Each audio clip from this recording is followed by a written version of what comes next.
ورحمۃ اللہ وبرکاتہ۔ ایک بڑا ہی خوبصورت نام بچیوں کے ناموں میں رکھا جاتا ہے، بالخصوص جو صحابیات مکرمات سے محبت کرتی ہیں ان کے نام پر نام رکھنے کی خواہاں ہوتی ہیں، خواہش مند ہوتی ہیں، وہ اس طرح کے نام اپنے بچیوں کے رکھتی ہیں۔ ام البنین، ام البنین نام رکھنا کیسا؟ سبحان اللہ۔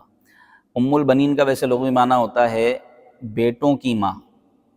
ابن، یہ بیٹے کو کہتے ہیں، ابن کی جمع آتی ہے بنین، تو بنین ام البنین بیٹوں کی ماں، یعنی جس کے بہت سارے بیٹے ہوں تو ماں کو کہتے ہیں، بنین بیٹوں کو کہتے ہیں، تو لغوی معنی کے اعتبار سے اس کا مطلب ہے بیٹوں کی ماں۔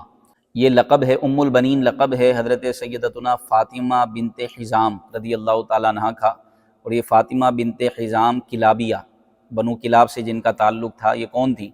یہ مولا علی کرم اللہ تعالیٰ وجہہ الکریم کی زوجہ تھی، دوسری بیوی تھی حضرت سیدہ خاتون جنت فاطمہ الزہرا رضی اللہ تعالیٰ عنہا کے بعد مولا علی کرم اللہ تعالیٰ وجہہ الکریم نے ان سے نکاح فرمایا، حضرت فاطمہ بنت حزام سے۔ ان کا یہ لقب یا کنیت تھی ام البنین۔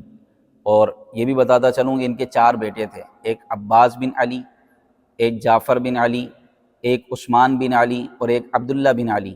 تو حضرت عباس علمدار یہ انہی کے بیٹے ہیں، حضرت فاطمہ بنت حزام ام البنین رضی اللہ تعالیٰ عنہ کے، جو سید الشہداء حضرت سیدنا امام حسین رضی اللہ تعالیٰ عنہ کے ساتھ تھے، حضرت عباس علمدار، اور پانی لاتے ہوئے جن کے دونوں ہاتھ شہید ہوئے اور عظیم شہادت پر فائز ہوئے حضرت عباس علمدار، وہ انہی کے بیٹے ہیں۔ اور ان کے ایک شہزادے کا نام تھا عثمان بن علی، ایک شہزادے کا نام تھا عبداللہ بن علی، ایک شہزادے کا نام تھا جعفر بن علی۔ حضرت فاطمہ بنت حزام ام البنین ان کا لقب تھا یا کنیت تھی، تو ان کی کنیت پر یا ان کے لقب پر نام رکھنا انتہائی بہترین ہے، بہت زیادہ بابرکت نام ہے، لہذا نام رکھنا درست ہے، نام رکھا جا سکتا ہے۔